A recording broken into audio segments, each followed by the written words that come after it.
Ladies and gentlemen, wow, man, it is that time again, bro. We are live, and I am live and direct to your screens, wherever you're watching, however you're watching. Thank you so much for watching. It is night 2 of MMA Reloaded Real Talk, episode 50. And history never sleeps, so neither do I. And folks, I am back for night 2. And you know what the announcement was with episode 50? 3 beautiful, beautiful nights. 3 beautiful, totally different shows. Yeah? So, you can't have a 50th episode with your brothers. Guys who help to elevate you to where you are. It's a landmark episode. It's like the Queen's Jubilee. It's like when Barack Obama got elected for president. It's like when, it's like when you first give birth to your first child. It is a landmark, blessed event for any broadcaster who does what we do. 50 episodes, and maybe some broadcasters don't take it as jubilantly as I do. But that, I'm celebrating my achievement, and this is the way to do it. Last night, folks, we kicked off the 50th episode Extravaganza with Ruffian Starts, the number 4 Bellator bantamweight, and Anthony the Assassin Andrew Kawani, the legend, the MMA Reloaded legend, the MMA legend, the Muay Thai legend. He's still going strong at One Championship. He's still going strong running his gym at One Kicks. So, last night, folks, was a beautiful show. It was unfiltered. It was the way I like to do my business, because if it's filtered, you get all these different, you get all these watered down points of view. Nah. Not with those two guys, man. Yeah, and it was a pleasure. It's always a pleasure. In all seriousness, always a pleasure to sit with Anthony Andrew Kawani, a guy who's basically the first fighter to like and comment on one of my posts, like about 6 years ago. And for that, folks, yeah, you know what it actually meant to me was a lot. It meant so much to me. I have no idea how to actually explain it. And Ruffian Starts, bro, I've been following Ruffian Starts for a long time. And I bullshit you not. Just because now, all right, cool. Just because now I respect it. Just because now I've gotten that chance to talk to him. I have actually followed him for a while. Yeah, folks. And now that I get to do what I do, and I do what I love, I get to speak to Ruffian and Anthony, guys that I actually looked up to, and guys that I actually watch. And for any broadcaster, any passionate MMA broadcaster out there, yeah, you'll actually relate to how I feel. And so tonight, folks, part 2, night 2 of MMA Reloaded Real Talk episode 50, I am joined by two men who are primed and ready for UFC gold. 2 men who are also MMA Reloaded legends, combined.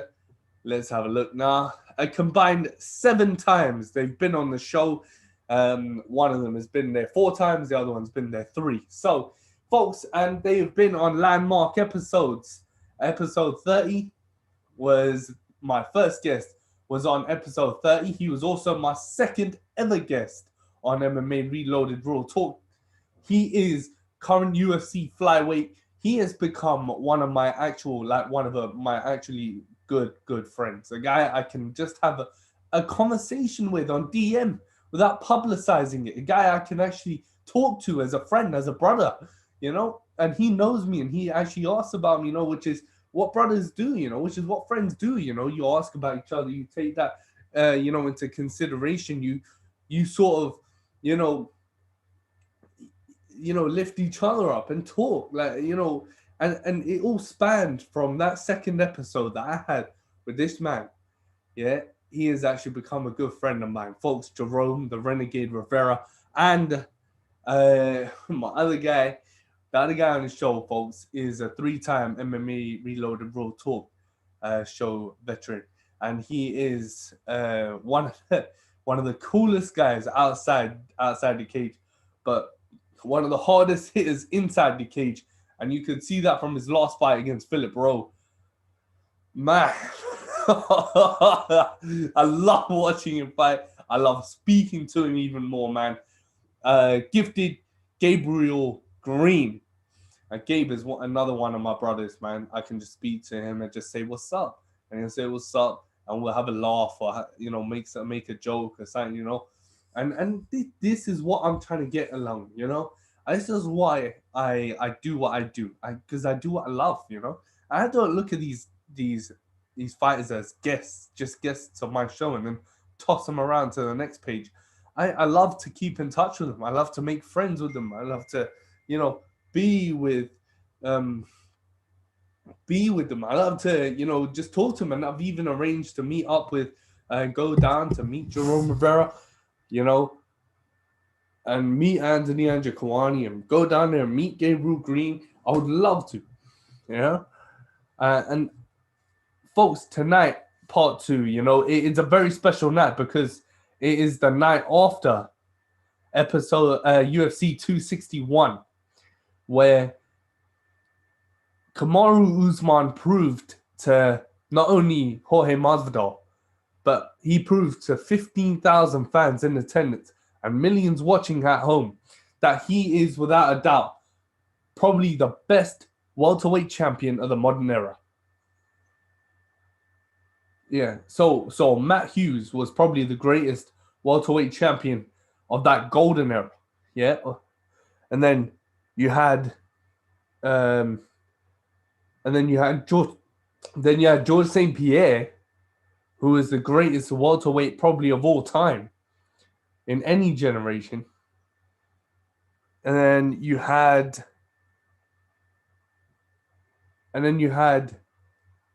got Kamaru Usman right now in the modern era, who is, probably the greatest welterweight champion going forward in the future. Yeah. So when we look at that, I will touch on this a bit later on as well, folks, during the show. And of course, when I do look at that card, Rose Namajunas stood out to me probably the most because of the way she comes out. She fights and she comes out, with no emotion. She did say some words to Wei Li about communism and made it real political going in, but the way she did it in the fight, she's always focused. The thing is with Rose, she is always focused. She's hard to read. A pure poker face in that cage, She's always that, and you can't read it, You can't read it. And when Rose, as she starts going, she goes in hard. And she was really just picking up Wei Li on the feet. And what happens? I'll tell you, folks, here.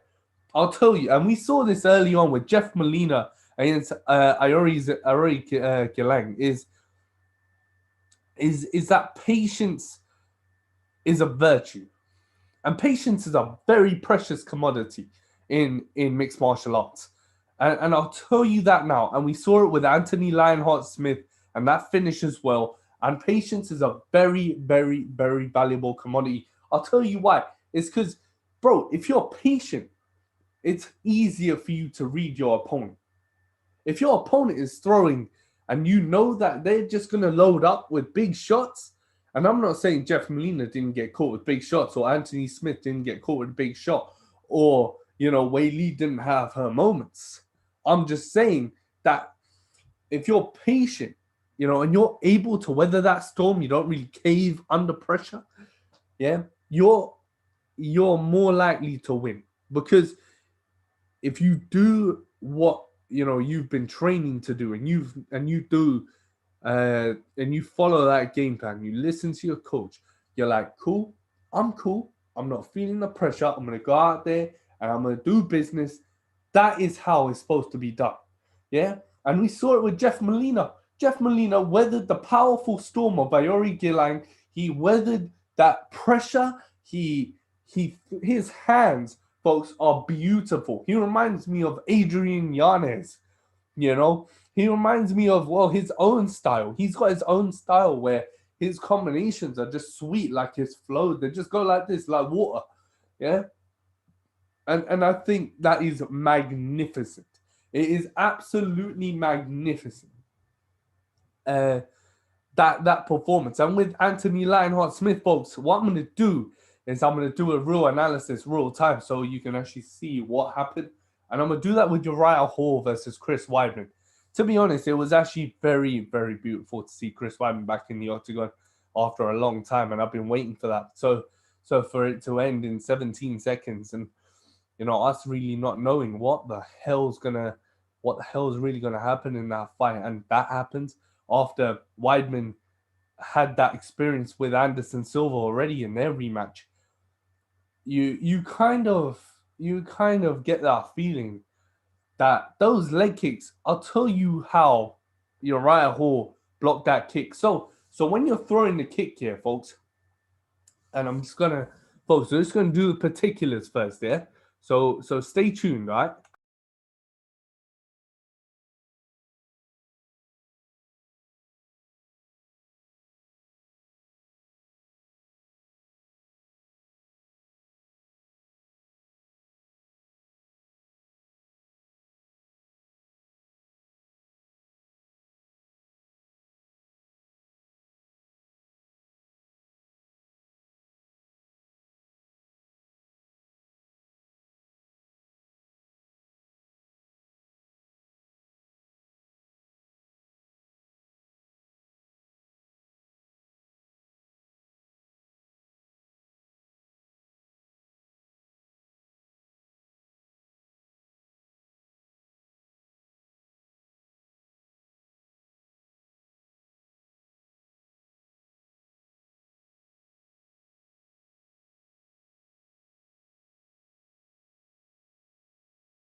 So, ladies and gentlemen, as I was saying before, we did the particulars. We always got to do the particulars, but still. So I was gonna break down the leg kick finish, well, how Chris Weidman broke his leg. So if you see how Anderson Silva broke his leg against Chris, you had that. You had so all right, cool. So you have this here, yeah, underneath the knee. That's where Anderson Silva kicked. So if ladies and gentlemen, as I was saying before, we did the particulars. We always got to do the particulars, but still. So I was gonna break down the leg kick finish, well, how Chris Weidman broke his leg. So if you see how Anderson Silva broke his leg against Chris, you had that. You had. So folks, you see how. You see the knee right here, like I was saying, yeah. So Anderson Silva, basically, bro, if you take your foot, folks, yeah, and you know where your ankle is, where your shin, yeah. So Chris's shin, it was between the ankle and the shin, yeah, folks. That Chris Weidman wanted to land on Gabriel. He wanted to land with his shin to flesh. That's where he wanted to land, yeah. So he wanted to land somewhere here, yeah, on Uriah, and he wanted to land with his shin. Practically, you want to kick with your shin, yeah, when you're leg kicking, but he didn't. He hit his ankle, so he kicked his ankle. So this part here hit below Uriah's knee.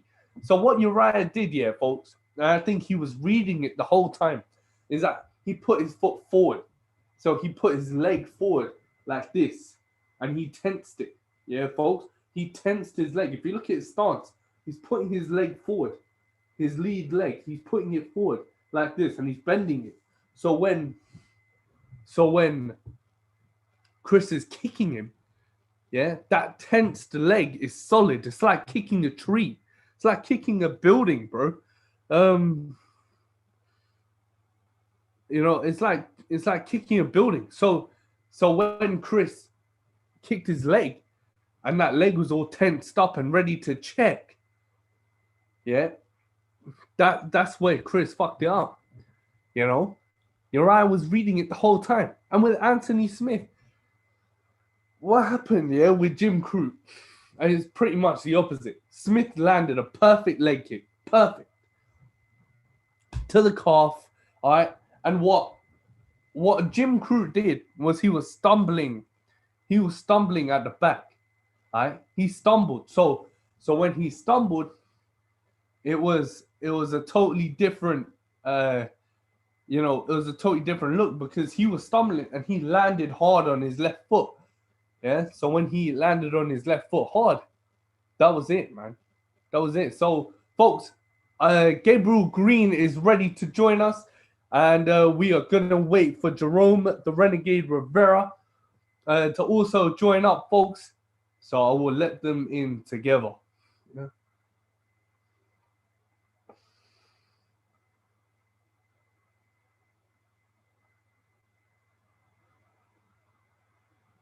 Okay.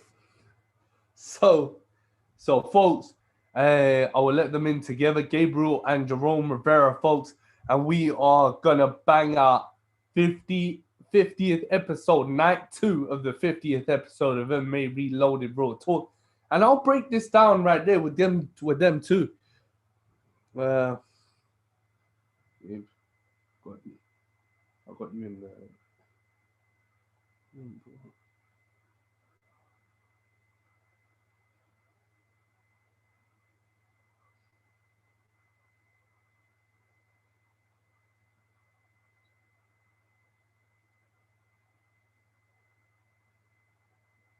So, ladies and gentlemen, we are just about ready.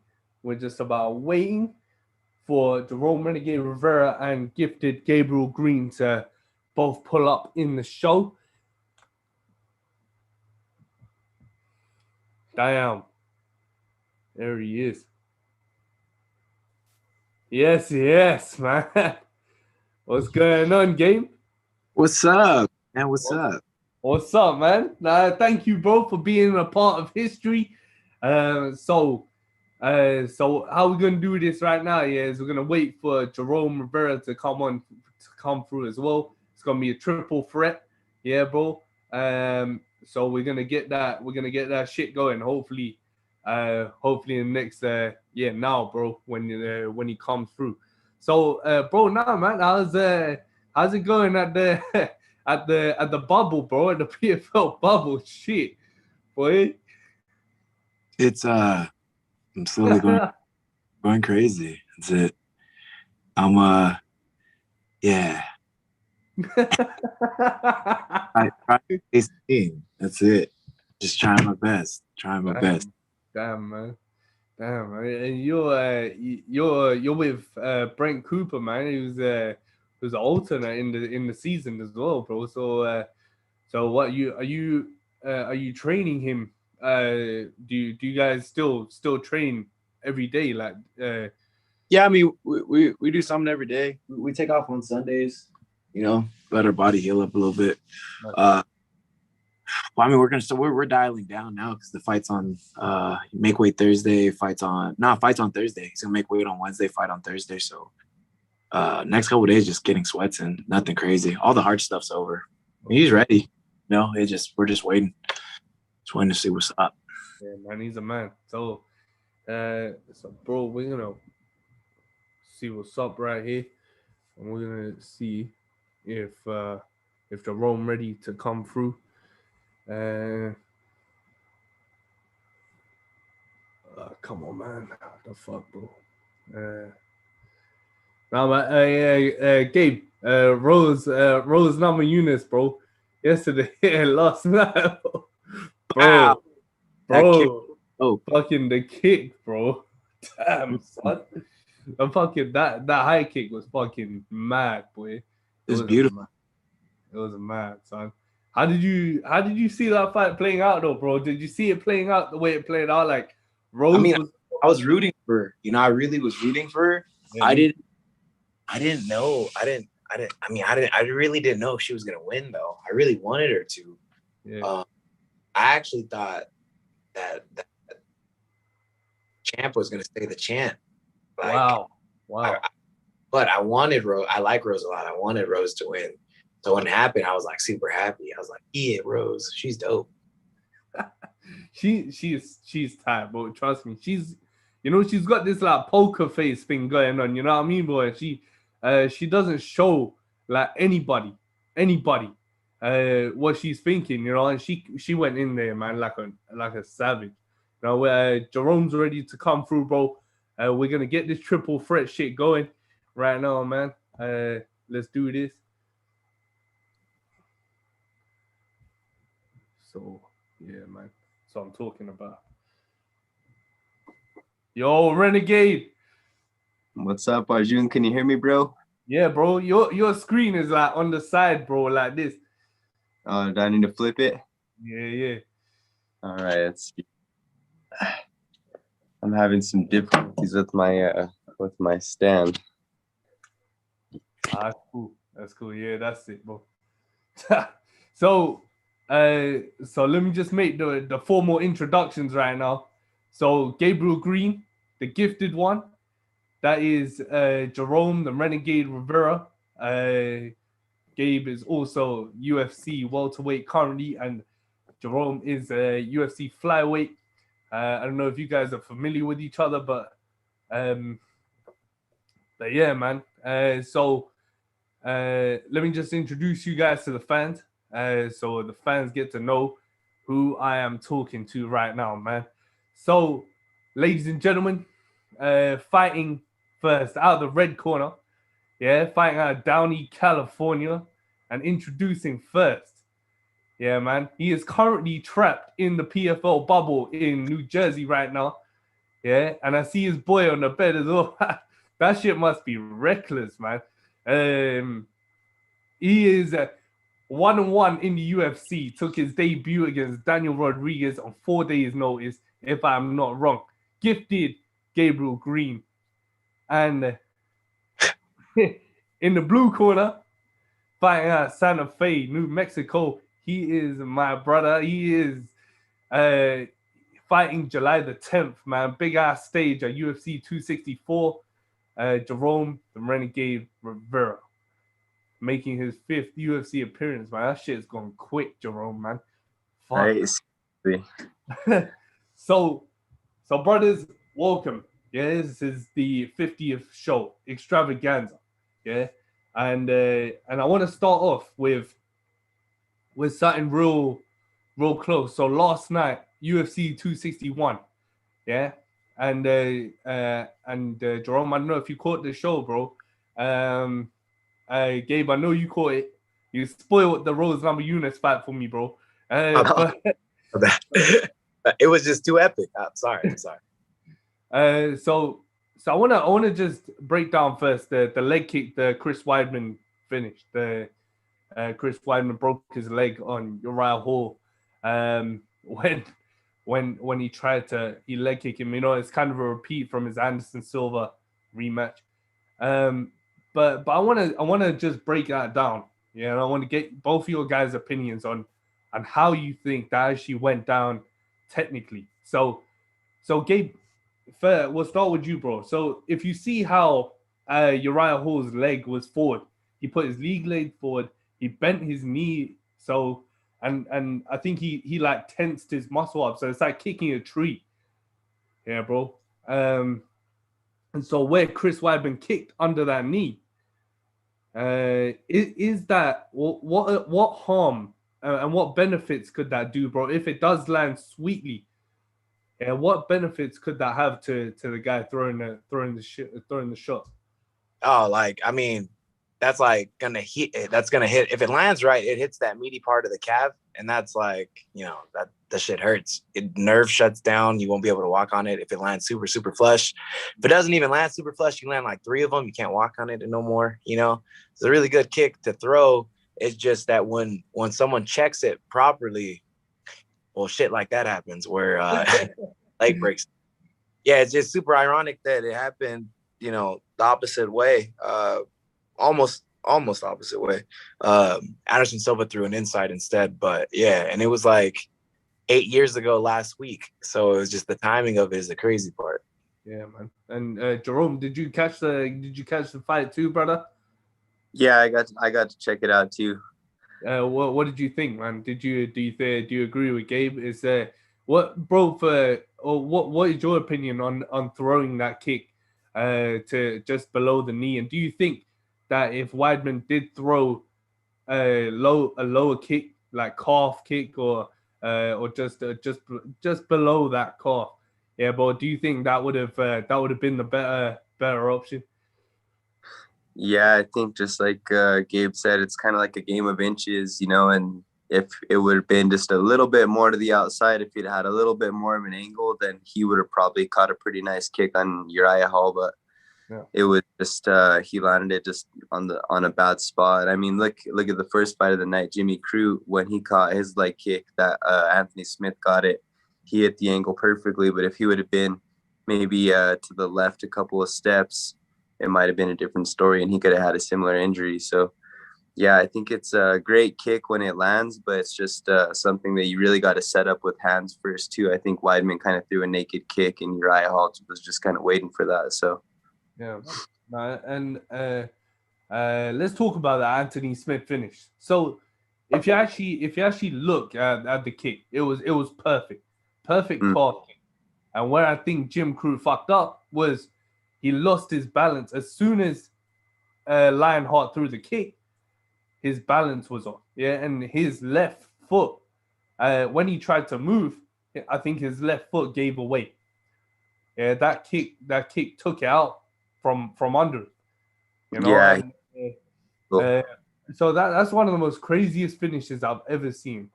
Jerome, for this, bro, we'll start with you. Yeah, what did you make of that kick and that finish technically? Because Jim Crute was, you could say he was fighting after that. He took Lionheart down twice. Yeah, I thought he looked good, but just like a perfectly placed kick right in the perfect spot. Some kicks might catch a little bit more on the thigh, or some are maybe a little bit lower on the calf, but it looked like he hit that nerve perfectly. And then every time Jimmy would try and step on it after, you could see his ankles just shut down. Everything was probably feeling pretty numb and funky in there. So, yeah, that was just a beautifully placed kick. Really good accuracy on Anthony Smith's part, because like we were saying a second ago, you got to place those kicks in the right spot. Yeah. Gabe, Anthony Smith's finish, bro. What did you make of it? Do you agree with Jerome, or do you have a different view, bro? No, I mean that, like you said, it was in the right spot. There's really, when something lands like that perfectly, you want your legs to work, and then they don't listen to you. You try to stand on them, and they just kind of buckle. So it's just pinpoint accuracy. He threw it out there. He hit just the spot he needed to do, and then there was there's nothing he could do. I mean, he wanted to fight still. It just, his leg wasn't working. I mean, maybe the ref could have let it go on for another round, but if you would have got touched there one more time, you want to stand on it. Yeah, it was. Yeah, I mean, he still finished. He got like a takedown right after, and it was able to fight through. But Yeah.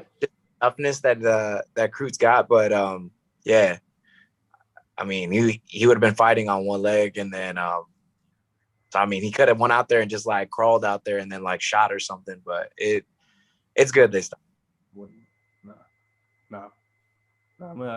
Do you think that would have worked for him, Gabe, in the second, if he had gone out there and got a takedown straight off the bat? Because even if he did, Lionheart would have, do you think his foot would have still been an issue even if he did get the takedown and still continue fighting in round 2?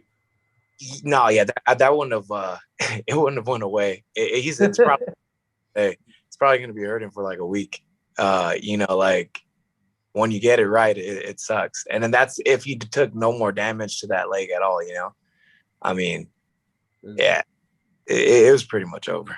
Because I'm talking to a guy who calf kicked his way to his first UFC win, and Gabe, man, you must have felt like fuck, bro. No, yeah. Yeah, when I was throwing my calf kicks and I think I dropped them like 4 times with them, I was like, I figured the ref was just gonna stop it too. I was like, he can't like walk really no more. Just call it. But I mean, so and then if we move to the main event and we move to Kamaru Usman against Jorge Masvidal, yeah, but I just want to get you guys' thoughts on that, because when somebody says to me, right, that he's the greatest welterweight champion of all time, I'm thinking, bro, do you know who George St. Pierre is? Do you know who Pat Miletich is? Do you know who Matt Hughes is? Do you know who Carlos Newton is? Yeah, bro, this kind of pisses me off because he could be the greatest in one era. Yeah, then you have the golden era of welterweight MMA, or you have the early days, and there was the greatest of all time in that era, and then you have the other era. When somebody says that Kamaru Usman is the greatest welterweight champion of all time, what do you sort of make of that? And Gabe, we'll start with you, brother, first. What do you make of that? Do you think Kamaru Usman, when somebody says somebody's the greatest of all time, or somebody's the greatest welterweight of all time, what do you make of that? And what do you sort of determine that factor on? I mean, the man is good. You can't take anything away from his skill set. Like, I think the thing is, he's like not like exceptionally like amazing at like anything really. He just is like just extremely well-rounded. So it's, I mean, but he's getting better. He's getting better every single fight. Like his hands looking amazing, and like there's like moments where he I'm like, well, like that was weird. Like if his arm flailed out, but when he's staying nice and clean and crisp, it looks super good. So, I mean, I'm a bit biased. I think GSP's like that. That's my GOAT, so I wouldn't consider him the greatest of all time, like not just yet. I think he's going to have to defend his stuff a little bit more. I mean, but 8 years of being undefeated. So that's kind of a big deal, to be proud it's a thing. Yeah. I definitely think, I mean, people kind of like to hate on him, but realistically, if you look at his, his work, he can be considered, like he's just thrown in the running. Like I said, it's GSP for me, but like he's definitely in the conversation.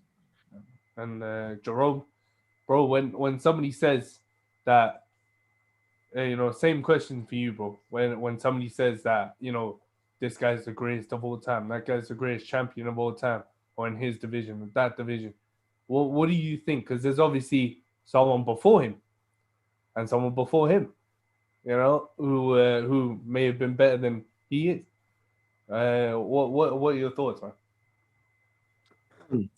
Yeah, I think it's hard to ever give that like a definitive answer to like say, okay, this guy is for sure the greatest of all time because of this and because of that. I feel like it's hard to hold like any certain statistic, but as far as like calling him the greatest welterweight champion of all time, yeah, I think he still has to maybe give some more title defenses and such. But I think what he's done in the welterweight division is great. I think he's definitely one of the greatest welterweights of all time. But as far as greatest welterweight champion, I think that still belongs to George St. Pierre. And if he can continue doing what he's doing and stay undefeated and get some title defenses and maybe break how many defenses did George St. Pierre have? Quite a bit. I mean, once he starts getting close to that number, then I think you can start saying, okay, well, maybe this guy was the greatest champion of all time. But I think now he's still got a little bit to prove. But he's definitely very skilled, great wrestler, continues getting better. I think one of the biggest things he's really good at just like sticking to a game plan. So, yeah, he's pretty definitely up there on the list. Man, and what a performance it was. Those hands and that involvement in his striking game, like you guys are saying, sticking to that game plan, that's what wins him fights. And I was also saying before we came on the show is about patience. One thing I saw from all the winners, from Jeff Molina on the 5 past prelims to Anthony Smith to Rose Namajunas, Valentina Shevchenko, was patience and intelligence and fighting with a bit of fighting smart, you know. Jerome, for this one, we'll start with you, bro. How do you feel like in a fight, adrenaline could take over, right? Anytime. We've talked about that before, bro. But fighting intelligently against someone who's gonna make you weather a storm. How do you feel about that, man? Because I've got 2 guys here, Gabe, who loves to weather a storm and fight smart when he needs to, and Jerome, you're more of a smart fighter. You love to counter strike. You love to utilize your kicks and your kicking game.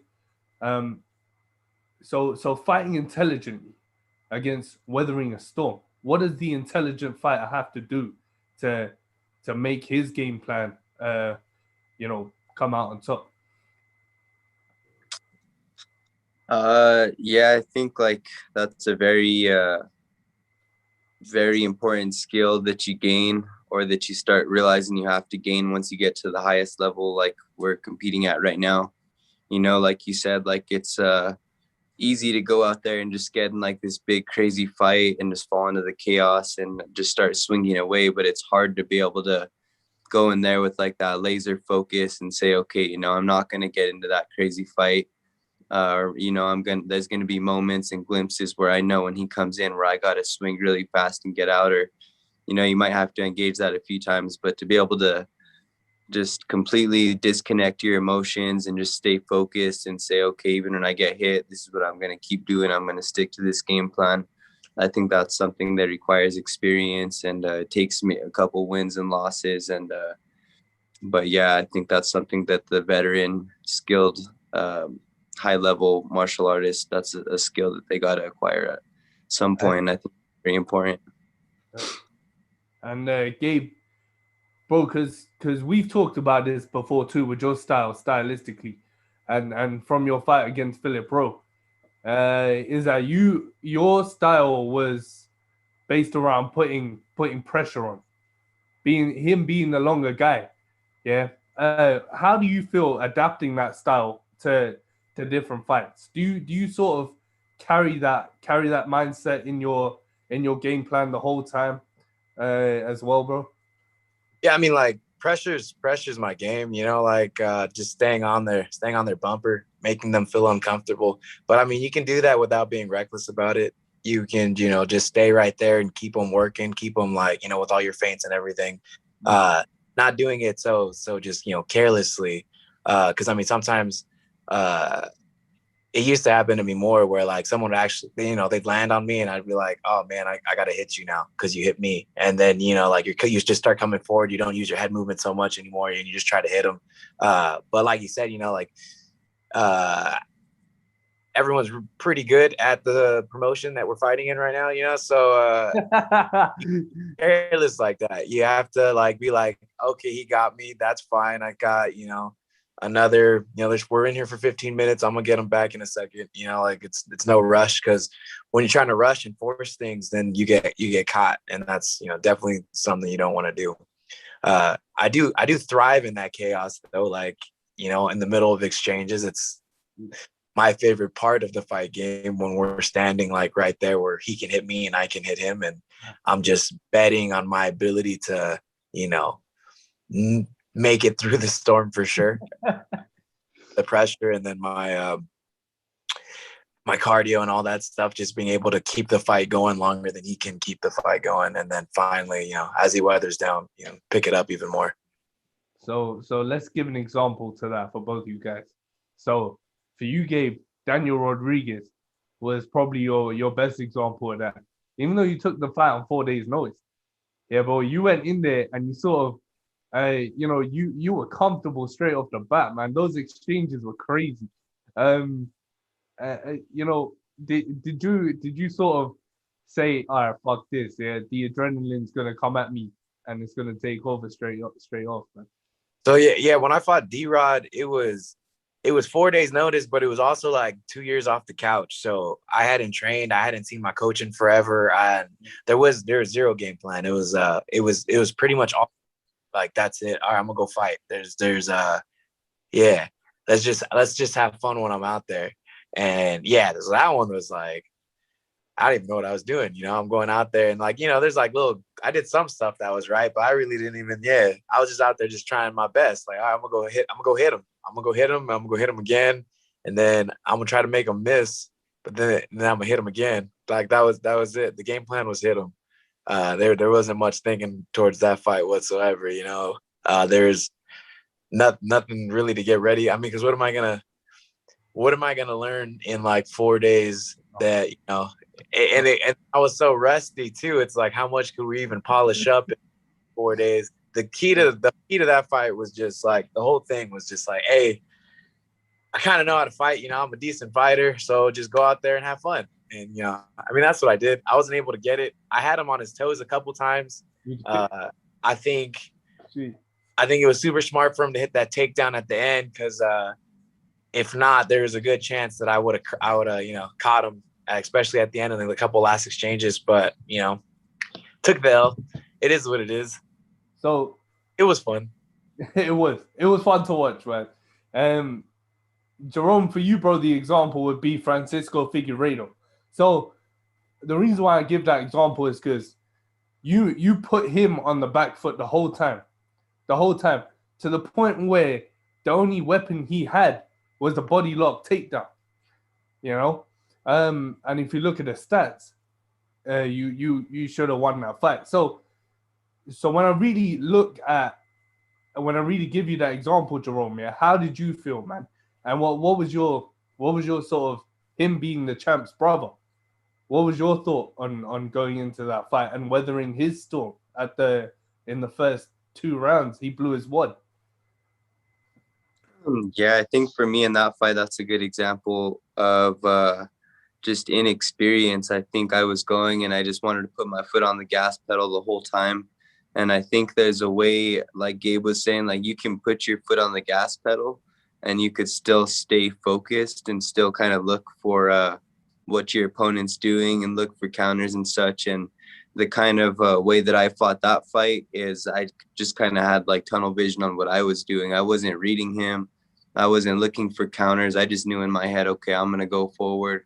I'm going to keep going forward. I'm going to get him tired. And when he breaks, I'm going to capitalize. And I like wasn't noticing like the little things, like how he was kind of like waiting to slip and get inside and get that body lock takedown, and just a bunch of like little mistakes that I don't normally make. And I think it's because I wasn't very focused. I was just kind of wanting to fight and just embracing that kind of a pace. So yeah, next time I think it's okay to still have that kind of pressure and still have that pace, but staying focused, still reading my opponent, and still sticking to my game plan while I'm doing that. Yeah, man.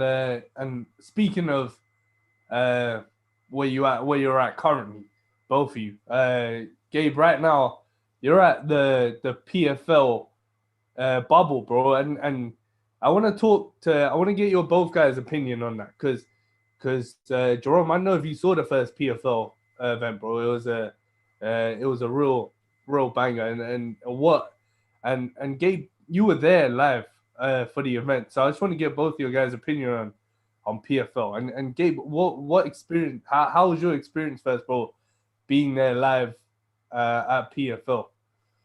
I mean, it was super cool to be in, like, just be there. I haven't watched the fights happen. I mean, you watch them in the gym when people are sparring and stuff, but I haven't been at an actual event where people are fighting and, hitting each other forever.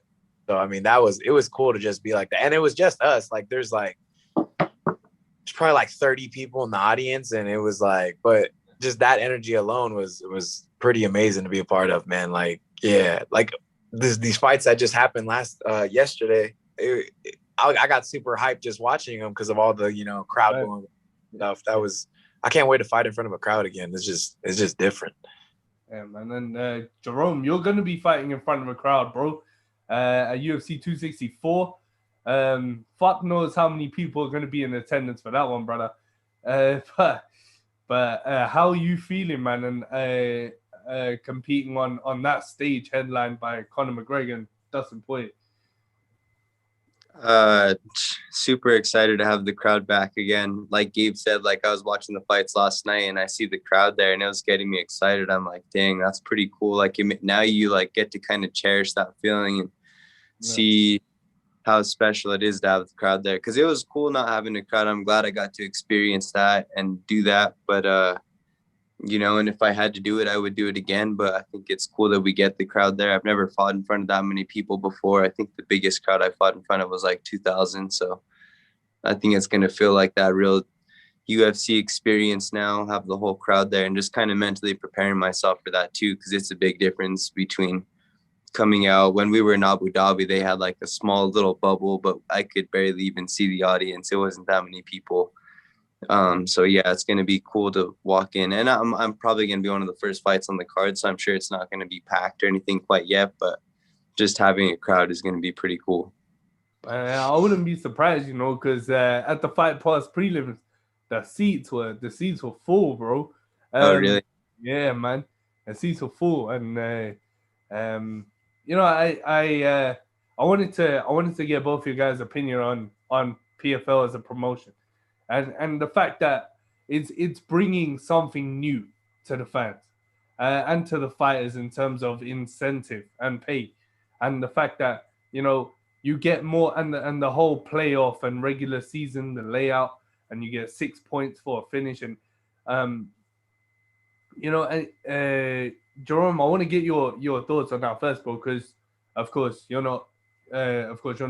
You're in the UFC, you know. And are you familiar with the PFL bro? Yeah, I'm familiar with them. I haven't read a whole lot into it, but even just like the stuff that you're saying right now sounds pretty cool. I've read like a few headlines to some articles, and it was saying some stuff about that, how even when they're not fighting, I think they still get some sort of a check, right? Or they get paid like all year long. And you know how there's shit decisions, yeah, and you get shit decisions, and fans can't see who's actually winning on paper during the fight. You know, that PFL interact with their fans a lot more. And Gabe, I'm sure you saw this too, bro. Is during the fights, they have the scorecard. They have like the total strikes. They have who's landed more takedowns, who's landed more you know, significant strikes, you know, and they have that card in front of you. Yeah, bro, and they update it like every round, every minute, every second. You know, do you think that's good? Do you think that's more beneficial for us fans watching at home, to say that, you know, oh shit, you know, he's landed 18 strikes in the first round, or he's landed 20, you know, he's winning that second round. If they give him that decision, that's bullshit. Yeah, I think that they should even go a step further, and open scoring should be a thing. Like every know who won, you know, the round. I think that should just be the thing across the board for every promotion. Because I mean, I know some fighters might be up 2 rounds to 1 and then go into the third round and be like, just try to run away from him the whole time. But I mean, I'd like to think that most fighters just try to go out there and still finish them, because, you know, even if you know you're up 2-1, you know, you're there to fight, not run away. And then there's always those extra, you know, fight of the night bonuses and performance bonuses like that. That's one way to for sure, you know, get it taken away if you just take off the whole third round. But yeah, I think the PFL in general, every fight promotion that's out there, besides the UFC, I think it's all, you know, good things for the MMA community as a whole. As many ways as there, or the more fight promotions, the better. You know, there's a bunch of fighters out there, and we're all just struggling to make some extra money and have fun hitting people in the face for people's entertainment. So the more ways that we can go out and do that and express ourselves, the better. And I mean, it's cool that they're changing it up and they're doing it their own way.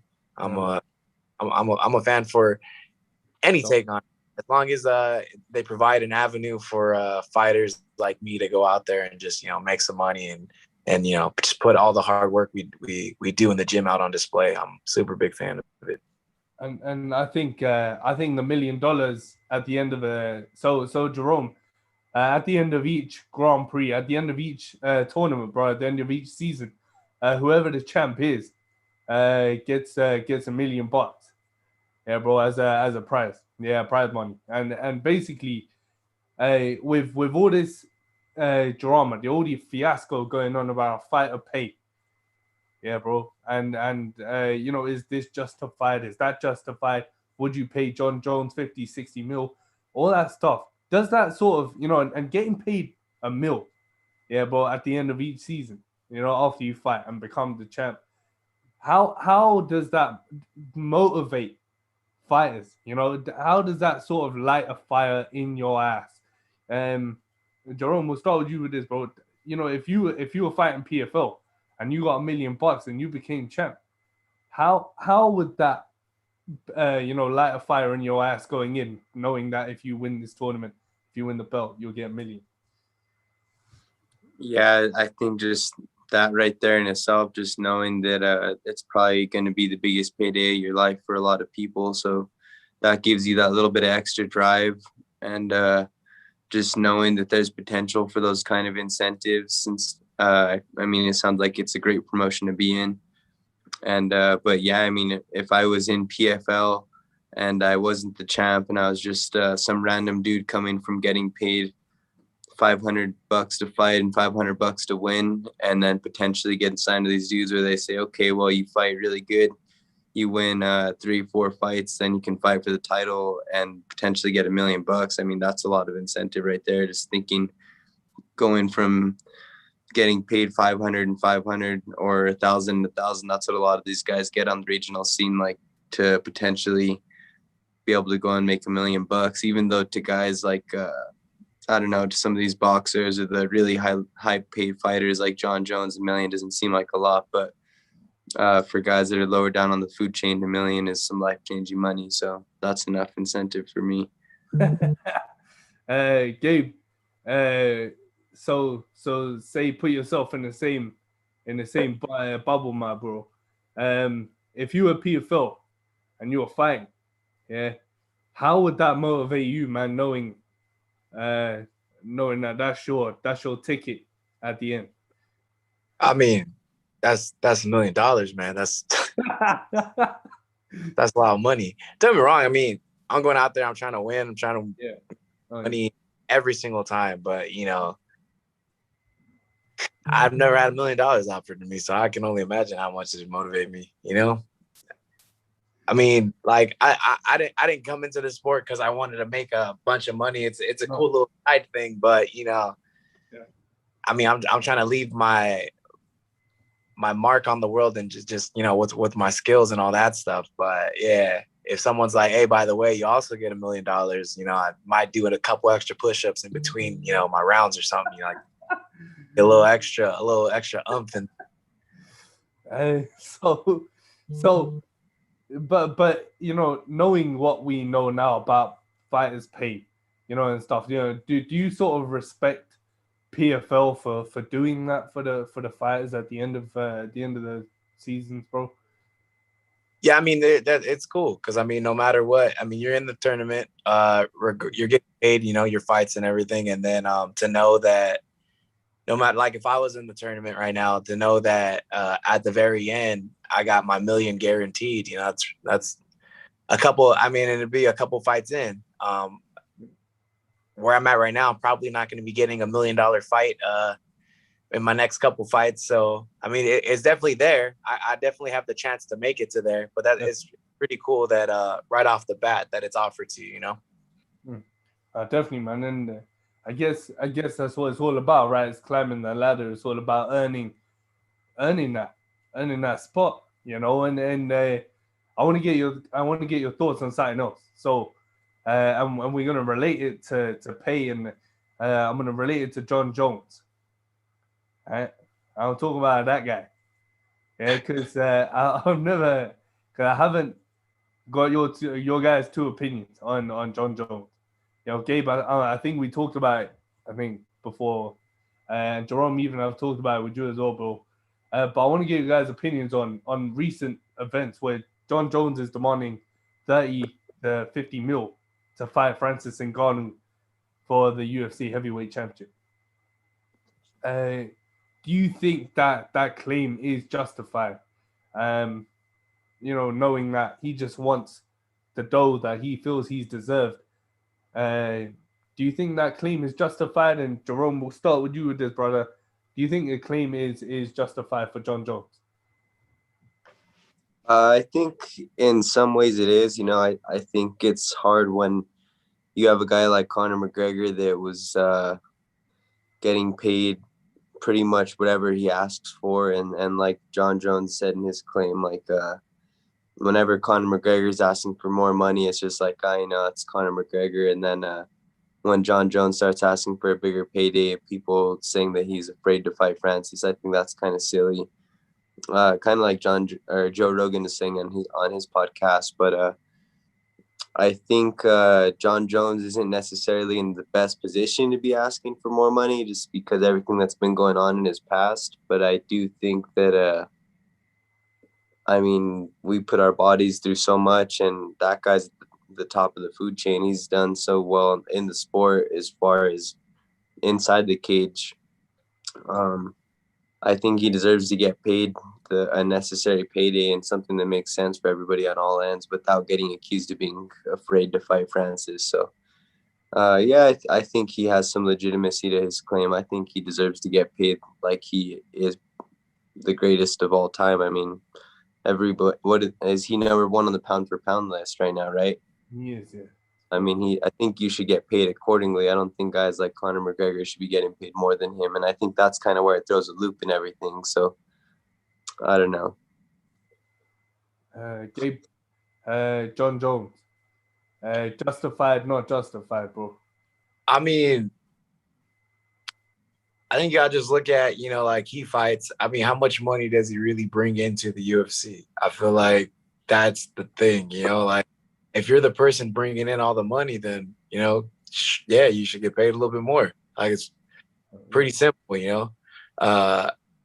if I'm bringing in, if people are watching, just to watch me fight, you should get paid, a bit. I think all fighters should get paid across the board a little bit more, for what we do and all that stuff. Because we wreck our bodies pretty badly. And then, but if I'm like a giant draw, if I'm the reason why people are tuning in, then I think you should get paid just just smidge more proportionally, where it's like, instead of just like putting a cap on it and be like, all right, no, we're not going to pay you more than this. It's like, but I'm bringing in this much money, like just up me a little bit more. So, that's all it is. That's why McGregor gets paid so much. He's a draw. People want to see him win. Some people want to see him lose, but they just want to see him fight in general. So he's able to he's ask for what he wants to ask for. Even with the like when's the last time when he won a fight? What was it, Cerrone? Shit, man. Yeah, Cerrone, but that wasn't even a fight though, bro. That was, you know what I'm saying though, but and everyone tuned into that. Everyone wanted to see him fight. Yeah. People like to see him fight. If people want to see you fight, you should be able to get paid a little bit more. But to be honest, as a real fan, as a guy, as a journalist, as a broadcaster, bro, I kind of don't want to see McGregor fight anymore. You know what I mean? And the thing is anybody could do what he's done, in terms of be able to talk your way into that position. Anybody. It wasn't all talk though. He was winning a lot. He was winning a lot. He was everything up when he was winning. He's kind of fall off recently, but people are they're still invested in the guy. They're intrigued by him. He takes the mic, everyone stops and listens. So when you have that type of presence and you're bringing in that type of those type of eyes, those type of numbers, it's like, well, that's why they're here. So he should get a little bigger slice of the pie, For sure, man. And so so if we move on and we talk about, we go from veterans and battle tested to we go from that to we go from the up and comers, the rising stars, the brightest stars, primed and ready. And I got two of them right here, man. Yeah, primed and ready. Yeah. So for both of you guys, yeah, I'm gonna give you guys each a turn, yeah, and you're gonna give me five things, yeah, a fighter needs, five attributes a fighter needs to become to be successful as in MMA. And Jerome, I'm gonna start with you, brother. So Gabe, you can think about those five things. Yeah, I see that stroking that beard, bro. Yeah, Jerome, All we're gonna right. start with you, bro. Five things that a fighter needs. Up and All right. coming fighter, yeah, Try to and become pop up quick. That way I don't, let's see. You got to have work ethic. You got to be coachable. well, You got to be, what's the right word for it? You got to be disciplined. That's for sure. that's number You got to be committed. number 4. Mm-hmm. And the last part, I don't know. What's the fifth attribute you gotta have? You got all those going on. I mean, to a certain degree, I don't know how much the physical attributes really matter to start. I think you just got to be mentally strong. Number 5, Gabriel.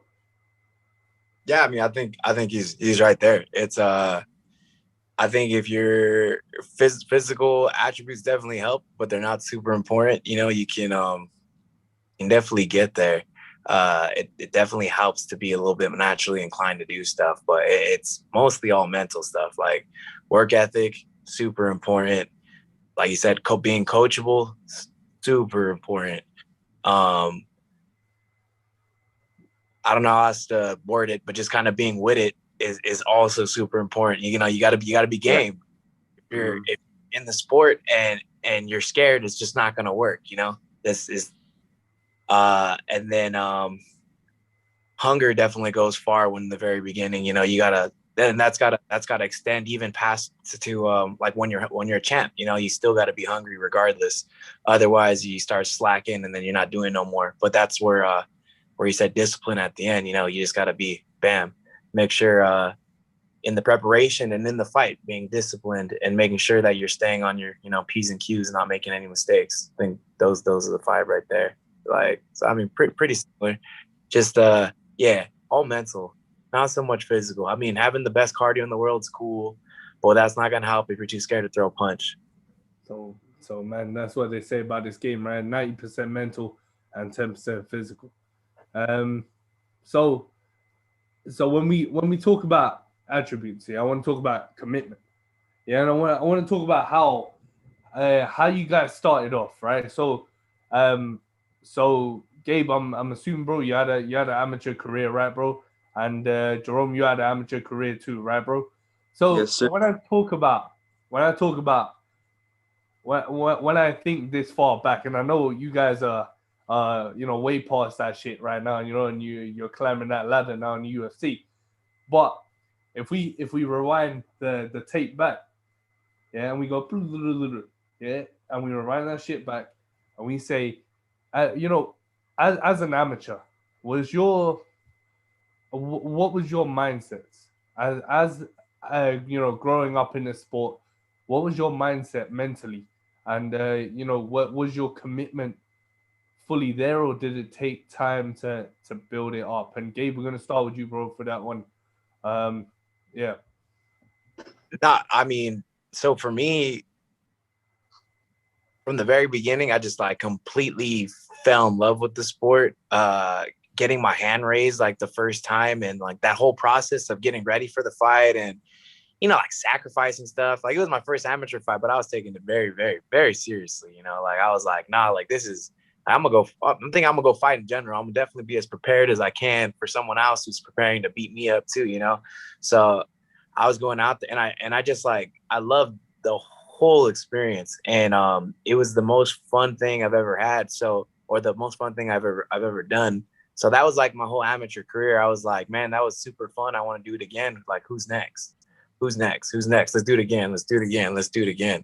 So I mean, that's all I was thinking. Like the entire time, it was just like, all right, like let's go. I would ask my coach, like, who's next? Let's go. Let's get another one. Let's get another one. And I think I was fighting like every 2 months. So it was like I'd get right back into a fight camp and I'd fight, and I'd get right back into a fight camp, fight. And like that's just all it was. It was just boom, boom, boom, boom, boom. And yeah, and I had my first fight after like 2 months of training when I walked into the gym. So it was just like fight camp. And I was having the time of my life the whole time when I was doing it. So yeah, it was just fun. And then just like I was seeing every fight how much better I was getting. Yeah. Just like, wow, like I wonder how good and how far I can actually take this. And then thinking that, I was like, wow, like let's see. And that really, like sparked my interest, like how good can I actually get? And still working towards getting better every day. So it stuck with me.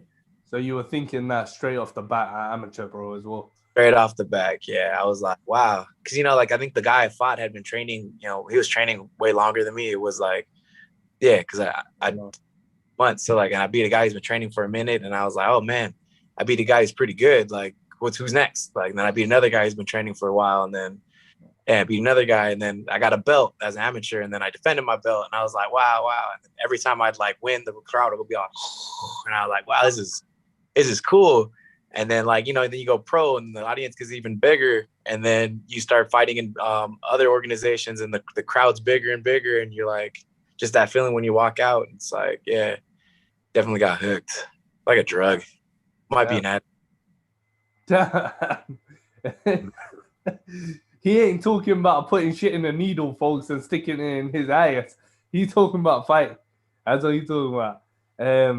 Jerome, brother, as an amateur, did you think the same way as well, bro? Coming off the back, like, this is that your confidence raised up to that level that you wanted to take it as far as you could, as far as you wanted to, bro. Yeah. Thinking back when I first started, I remember I just always wanted to beat everybody, right? I was like super competitive. I remember when I would go and do jiu-jitsu, I would want to go with like the highest belt possible. I wanted to go with the purple belts and the brown belts, and I wanted to try and submit them. And yeah, I remember I was rolling with somebody the other day. He was a white belt, and I told him, don't be afraid to want to try and submit everybody. Like, I remember when I first started, that was my thing, is I wanted to submit everybody. I just had full belief in myself that I could be one of the best martial artists in the world one day. Like, my dream was at the time, it was Demetrius Johnson was the champion in my weight class. So I was like, I could beat these dudes that are fighting Demetrius Johnson. Like, he's just clowning on all these dudes, and I can beat these dudes. And I just had full self-belief in my head from the day that I first started that I was going to get to that level one day. And yeah, I think just you can't be afraid to want to be the best. I think it's like scary to say that stuff at first, especially when you're first starting, like saying that you want to be the best. But I don't think you should make this a career unless you really do believe in yourself that you could be one of the best martial artists in the world one day. And yeah, that was my mindset from the beginning. I just always wanted to, if I was in the kickboxing room, I wanted to go and find the best kickboxer and go spar him, to compare myself to him, to see what I needed to do to get better. And same when like a jiu-jitsu guy walks in the room, there's like some jiu-jitsu world champ or something, I'm like, shoot, I got to go roll with that guy. I got to go test myself against him and see where I'm at compared to him. Or if it's a wrestler and we're in the wrestling room, same thing. So yeah, that was my mentality when I first started. And that's still my mentality today. I just want to, and you don't got to be a jerk about it. You don't got to hurt anybody, or you don't got to go and be egotistical or anything. But it's just like, that's the kind of the mindset you got to have, is just that you got to test your skills. You can't just shy away from those kind of things. I mean, I mean, I'll give you a story. My dad actually kicked my ass, bro. When I first started Muay Thai, and he was like, bro, don't get too big for your ass, because you'll find someone there who's a lot better than you, you know. And it takes that time to build you up, and then you can get too big for your boots, you know, after like 10, 15 years training. You know, and ever since then, I've never ever got to that level where, you know, I become a douche. Like, there's no point, right? There's no Yep. point. You know, all your guys are there in the same boat. You know, you're there to be the best, to be champions. Gabe at 170 and maybe as big as he is right now. Yeah, maybe heavyweight, but Jerome at 125, and Jerome, bro, you're nuts as well, bro. You went up 2 weight classes at 145, yeah, and faced Ode Osborne. I was like, what the fuck, bro? Like, I saw that shit. So we talk about rankings, yeah, and both of your guys' divisions are stacked. It's stacked as hell. Okay, they're so stacked. Yeah, even stacked would say it's stacked. So I want to talk about, you know, I would give a heavyweight as an example, a lightweight as an example right now. Yeah, so when you see a guy like Justin Gaethje, who's without a doubt, um, you know, many think he should be facing Charles Oliveira, UFC 262. You know, and at heavyweight, many think Derek Lewis should be facing Francis Ngannou next. You know, not John Jones. When you see a guy who's deserved, you know, and a guy who is number one in the rankings, a guy who clear cut on paper should be the next for a championship shot, but he gets passed over. Yeah. How does that make you guys feel? And Gabe, we'll start with you for this one, bro. How does that make you feel, bro, when you see that? I mean, I don't care. It is, man, because look, let's say I get into a similar situation, you know, like I'm a contender over here in the welterweight, right? I'm ranked, I'm in the top 10 or even like, you know, top 5. And then as long as I stay in my lane and I keep on doing everything I'm doing, winning my fights, it's going to happen. Me worried about what other people are doing is just whatever, you know. Me bitching about shit's not gonna change nothing. I'm just gonna let my work speak for itself. You know, I'm gonna win. I'm gonna win in exciting fashions, and then, you know, the people are gonna ask for it, and then it's gonna happen. So I mean, it's just sport. It happens in the sport. Sometimes people think that, you know, other people should, you know, do the fight, but, you know, it's whatever. Stuff happens. I'm not worried about it. I'll just keep on, you know, grinding, doing my thing, and eventually the universe, God, whatever you believe in, is gonna make whatever I'm trying to do happen. So if you were matchmaking it right now, and you were lightweight, and you were matchmaking lightweight championship fight for UFC 262, would you have put Michael Chandler in there with Charles Oliveira? If I was the one doing it, nah, I would give Gaethje another shot personally. But that's my point right there. Yep. And Jerome, if you were doing the same thing and you were matchmaking if you were matchmaking heavyweight, would you give Derek Lewis that first shot at Francis Ngannou straight up, because you know that, you know, in the back of your head that he deserves it? Yeah, I think just like the old school fight fan in me, like I used to love it when the fighters didn't have as much mic time and it was more just about being who was the best fighter. Even back then, though, there's still the politics, like how Chuck Liddell fought all his fights and he still never got to fight for the title. So, yeah, I think I would love to see the best fighters that deserve it always fight for the title. But I think nowadays I've gotten good at, like, from a fight fan perspective of like not complaining when the guy that I want to see gets it doesn't get it, because I've just realized, you know, it's about who's going to sell the money or who's going to sell the tickets. And and get all the pay-per-view buys and stuff like that. So from a fight fan perspective, I've learned to deal with it. And you would give and say same question as Gabe. UFC 262. If you're booking actually UFC 260, UFC 278. If you were booking heavyweight championship fight and you're booking the first defense for Francis Ngannou, because that's when I think it probably will be. Would you give it to Derek Lewis straight up? That's a tough one. Or would you wait for John Jones? John Jones, I would love to see John Jones do it, especially because I'm from Albuquerque and I've always been a big John Jones fan. But yeah, I think as far as like who's deserving of it, I mean, we haven't seen John Jones fight at heavyweight yet, so I think Derek Lewis is the guy who's probably a little more deserving of it.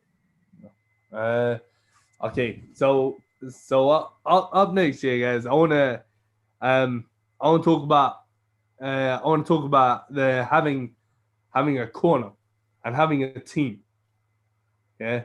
So aside from being individuals and fighting one-on-one, outside the cage, you go train with the team, right? You go have a fight camp. Jerome, you did this. You did most of it at Utah, and then Santa Fe Atletico. Gabe, you have your training camp. You have a gym too, where you go train, bro. And do you guys think that moving gyms is the way? Moving gyms is beneficial, or do you think that staying at the same gym and being loyal to your gym is the way to go? And Jerome, we'll start with you with this one, man. Gym loyalty, is it better to be loyal to your gym, or is it beneficial for a fighter to move and change it up? I think it's good to have a tight circle of guys around you that care about you and believe in you. As much as you believe in yourself, I think that's really important. As far as being loyal to just one gym name, like I only train here and I can't go train anywhere else, I think there can be some pros about it, but I think it's also beneficial to, you got to bring in some new knowledge sometimes. Like, I think the way some of the greatest coaches that we see in the world right now, like Boss Ruud and Dwayne Ludwig, all these guys have had multiple coaches or they've went out for seminars and learned from other people. And so I think it's good to get out of your comfort zone a little bit and bring in new knowledge and train with new people and get new coaches' perspective. But at the same time, everybody you learn from doesn't have to be in your circle. It's great if you can have that coach or have that person close to you and say, okay, this dude's in my circle, but you also like gotta kind of base things around you sometimes. And I mean, not like saying this in a cold way, but sometimes if you find somebody that you really you enjoy their knowledge, you love their coaching philosophy, but maybe you guys just don't click the way some of you and your other coaches do, then at that point, you're just kind of using that coach for his knowledge. And if you guys aren't clicking, maybe he's just kind of using you for your money a little bit. And that's just kind of the exchange sometimes of, this guy's not in my circle, but I'm going to use him to teach me a bunch of new stuff. And I'm not going to leave him hanging, though. I'm also going to give him what he wants, whether it be money or whatever kind of compensation.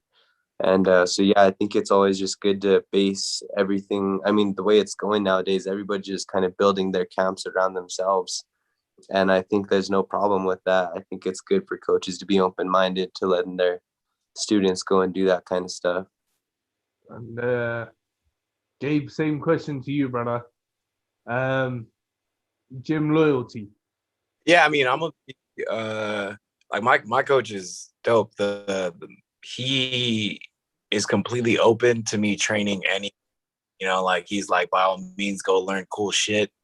He's like, if you learn something cool, super cool, bring it back here and teach everybody else. I'm like, all right, bet, so, I mean, I don't think and we click, we really get along with each other. So, and like how open he is with everything, it works out perfectly. Cause like, it's almost like impossible to be unloyal to him because of how open he is. He's like, go train wherever you want, just, I mean, he's always going to be, he's always going to be my head coach no matter where I'm training at. I'm always going to like come back to him. He's always going to be the guy that's going to be in my corner, But I mean, yeah, training with other people was great. I go train, like even here at the PFL bubble, I'd like made a bunch of friends. I'm like, hey, what time you guys training later? Let me jump in. And they're like, yeah, come through. So, I'm like rolling and sparring with a bunch of people that from all different parts of the world, and I'm just like, what's up? Like, that was dope. How did you do that? And then they show me and I'm like, oh, that's super cool. And just getting mitt work with people I probably would have never got mitt work with, because I'm trying to be out here and like, not be a light heavyweight contender, stay at a welterweight and stay in shape. So yeah, I mean, gym loyalty is super good, but I'm also a fan of just going out there and doing your thing, and learning from everybody. Everyone's got stuff to teach you. It's your job as a fighter to, take what works for you, keep it, and throw out all the other stuff that doesn't. So if we look at a guy like Mike Perry, and I gave this example yesterday, and his girl has combat sports experience. She's wrestled, she's kickboxed, she's actually a savage. She knows. Yeah, but and now I know that he started to train back with the team, which is what I heard. I heard John Anik say on one event. How do you feel when you're fighting and having a good team with you in that corner? How important is that for you as a fighter to have that support, to have that team if you're going through a tough weight cut, if you're fucking behind at round number 2, and how important is that? Yeah. Just I don't know how Perry must have like extreme self-belief to be able to not any team behind him whatsoever. I mean, regardless of if his girl has, a wealth of MMA knowledge or, combat sport knowledge, he's still not having live goes with anybody, like that's partially why I walk into the cage feeling so good. I train with a bunch of studs. And then when it comes to go fight, I'm like, all right, I got prepared by some of the best guys I know, guys that I consider like some of the best in the world. So I go in there to have my fight and I'm like, whatever, what are you going to show me that I haven't already seen? He's going without any of that. I mean, how much of a live look can't get his girlfriend give him, So that's, as far as preparation for the fight already, that's having a team behind you of people that you trust, that are pushing you every day. That goes super far. But then, yeah, like the corner's job when I'm fighting is to see the things, they got like their little bird's eye view and to see all the things that the opponent's doing that I'm not able to see while I'm fighting, like, oh, he drops his hand every time he does this, or, every time he's going to do this, he does this first. He just, you're picking up patterns and stuff like that. And, there's a lot of information that's going into your brain when you're fighting, right? Unless you're ignoring it all, because that happens sometimes. You get your little tunnel vision. You're like, I'm just going to hit him really hard. You try to stay away from that, the best you can. And, like you pressure him, you stay right there, you're fighting, and you're making all your reads. But it's hard to see all the reads in live time, and that's what the corner is there. They got that minute for you. They're telling you, oh, like, this is happening. This is happening. He's reading every time you do this. So make sure you stop doing that. Pick your hand up, do this, do that.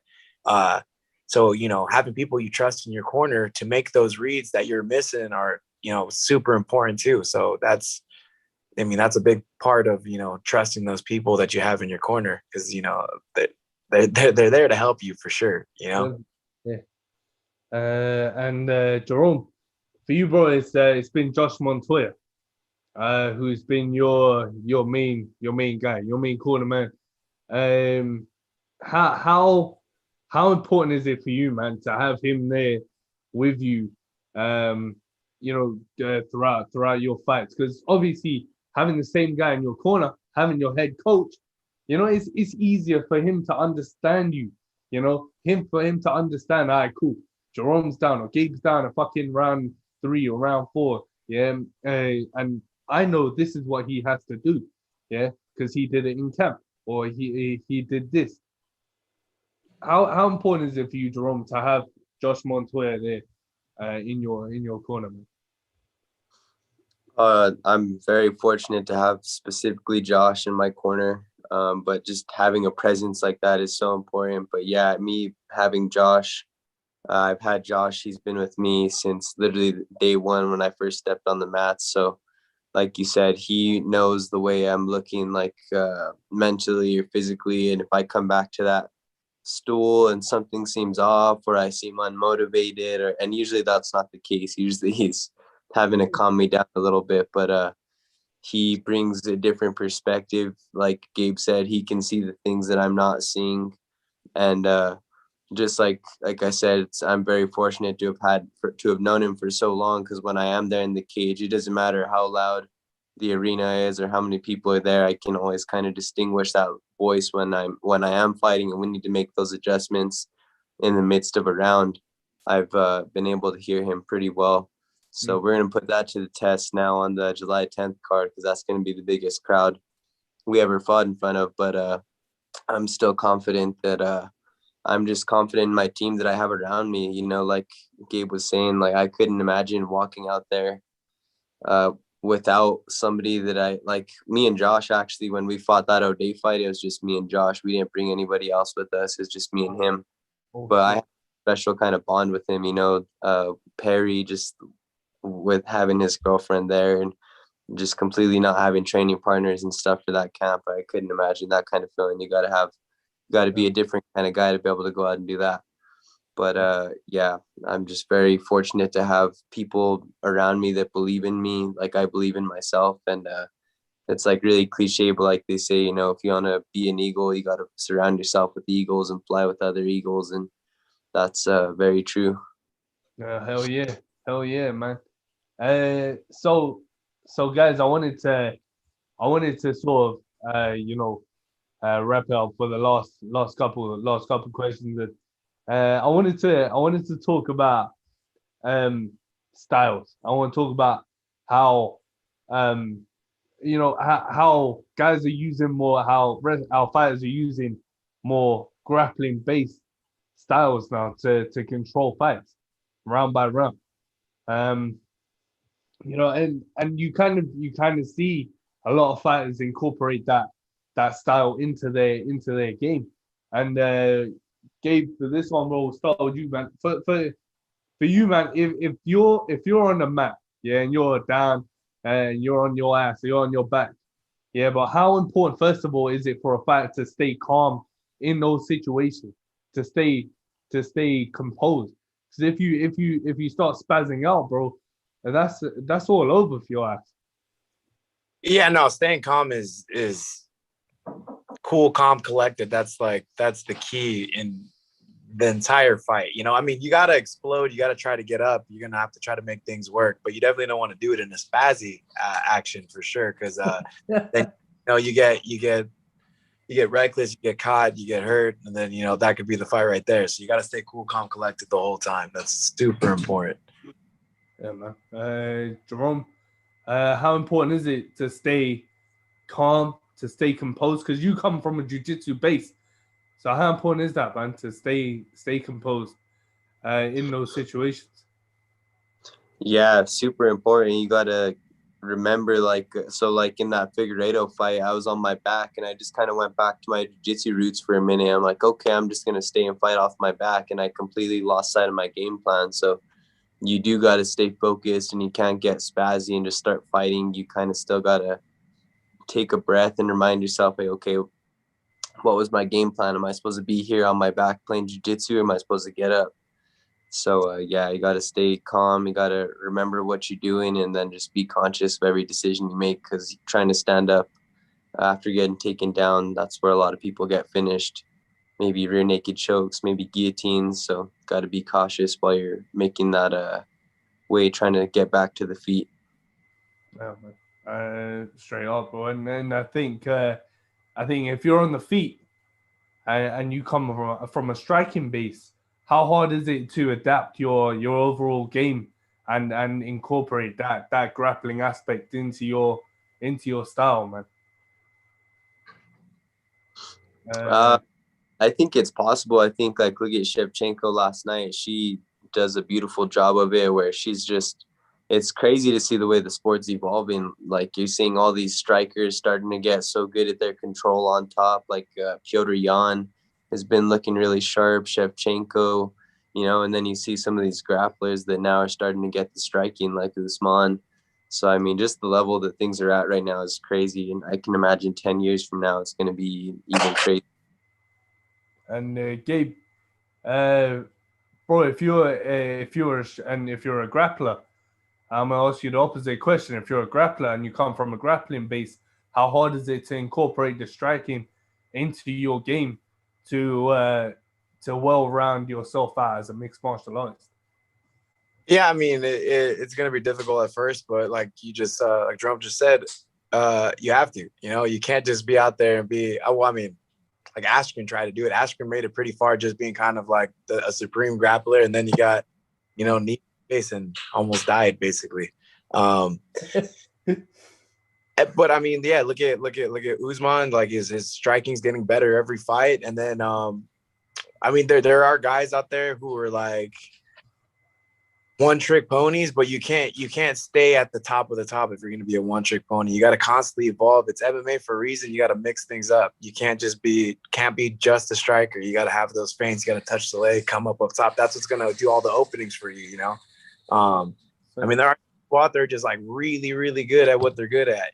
But yeah, like Shevchenko, she's out here just grappling her ass off all of a sudden. You're like, what the hell? Where did that come from? And then I think like Stylebender's probably, if he's smart, he's going to start working on his grappling, a whole lot more, because he was getting taken down pretty easily. Don't get me wrong, it was a weight class up, but it's like if his grappling was a little bit better, if his know-how was a little bit more, then that would have been a way easier and more winnable fight. You just got to start implementing all this stuff, and you got to be comfortable doing the things that you're not comfortable with.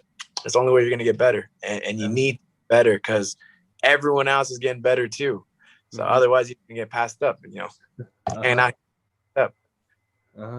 And I know Stylebender is now working with Andre Galval, bro, to work his jiu-jitsu at Atos BJJ. So let's see if he tries to take Marvin Vettori down, man. UFC 263, that shit's gonna be some shit right there for sure.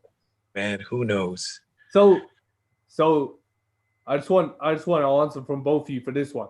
Is it easier for a striker to incorporate grappling into their game, or is it easier for a grappler to incorporate striking into their game? Jerome, kick it off, man. That's a hard one, honestly, because I've seen both sides of it, and I've seen horror stories where there's dudes that are strikers that just cannot, for the life of them, understand how to grapple. I've seen guys, grapplers, that cannot figure out how to kick or throw a punch. So I think it's all about just mindset. How bad do you want it? How bad do you want to learn it? How bad do you want to get better? Because I think at one point we were all like, I'm sure Gabe hit this point. I mean, I was at this point where I was like, I came with the grappling base, and I did grappling for like 6 months straight before I started any kind of striking. And I was very awkward at striking, just like I was very awkward at grappling at first. But it's just, how bad do you want it? How bad do you want to get better? And are you going to give limits to yourself, or are you just going to kind of have no limits for yourself? Or are you just going to keep grinding and just keep getting better? And I think that's what it's all about. Okay. So, wow, man, dang.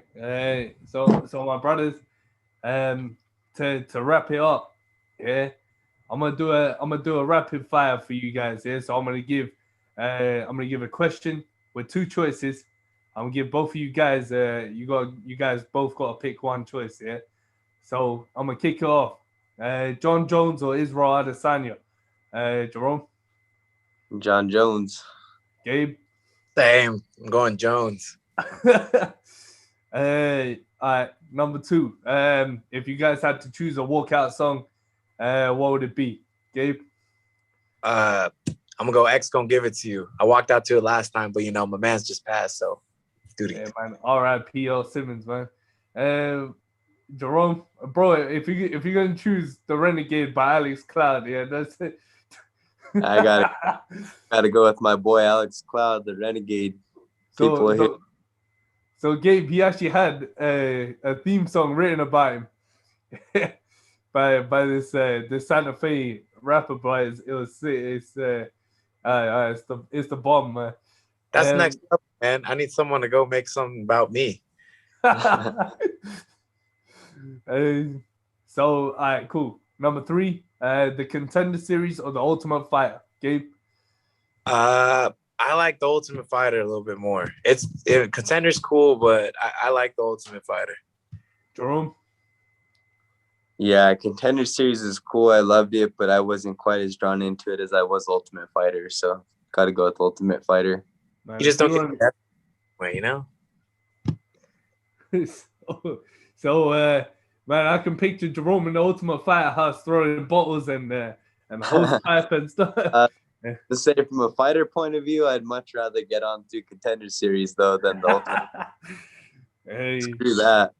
Gabe, if you were an Ultimate Fighter, man, how would you beat, bro? Would you beat Chris Lieben and punch a hole through a glass door, bro? Nah, man, I'm pretty chill. I'd just be out there. I'd probably be like messing around, being myself. Probably become friends with everyone in the house, who wanted to be my friends. Some people are assholes. Can't be friends with assholes. But yeah, I agree with them. From a fighter's perspective, the Contender Series is the way to go, because you go in, you fight, you're out. You're done. You got your contract or not. It's the same reason why the Ultimate Fighter is better for the audience. It's because you get way more invested. You get to see the fighters a little bit more. Week to week, know a little bit more about them, is the reason. But then that sucks because, like, as a fighter, you're there the whole time and you're like, yeah, just making weight all the time, have to go on to the next one, second half, a bunch of people. So, I mean, there's pros and cons. All right, cool. I'm going to give you guys a hard one, yeah? So, the current UFC belt or the old UFC belt? Jerome? I'd go with the current. I mean, old school is always cool, but I like the style of the current one. Gabe? I like the old one. Honestly, I like the old one. The new one's cool. It's cool, and I'd rock the shit out of it if it was mine. but I definitely like the look of the old one a little bit more. I'm gonna give you guys the hardest one I've ever given you. Tupac or Biggie? Gabe? Big, I don't know if I could just choose which ones, because they're both, I'm gonna say they're equal. Biggie's got a better flow, and it just sounds right. Like when he's talking, it's just smooth and it rides the beat. He's like surfing. Tupac just like he says it from the gut, and you just kind of listen. So they just equal in different parts, depending on who for. Jerome? Yeah, that was a harder question for me a couple of years ago. I was kind of torn in between listening to both, but I don't know. Lately, I've been feeling Tupac a little bit more, so I think I'd have to Tupac. Oh, dang. All right, cool. If you guys had to go one place on vacation, where would it be? Jerome? One place on vacation. This is a dream vacation. I'll probably never go there in my life. I'd never even heard of this place until like a month or two ago. I went on this timeshare meeting and they were like, yeah, check out this spot. We have this timeshares over here, blah, blah, blah. But it's called the Maldives or Maldives, something like the Maldives, yeah. Yeah, those are pretty legit. I'd have to go check that spot out someday. 100%. Gabe, would you vacation at the PFL bubble, bro? If I could get out of the PFL bubble and I go anywhere in the world, I'd probably go to Italy. Man, my mom's Italian. Some of her sisters were born there. My grandma was born there.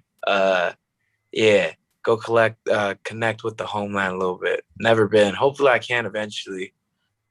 I don't be taking trips anywhere, man. Everything is like fighting. And then if I miss like a couple of days of training, I feel like I suck and I forget how to fight and everyone else is getting better than me. So I take like 2-day trips at most. And then like, it's right back to the grind.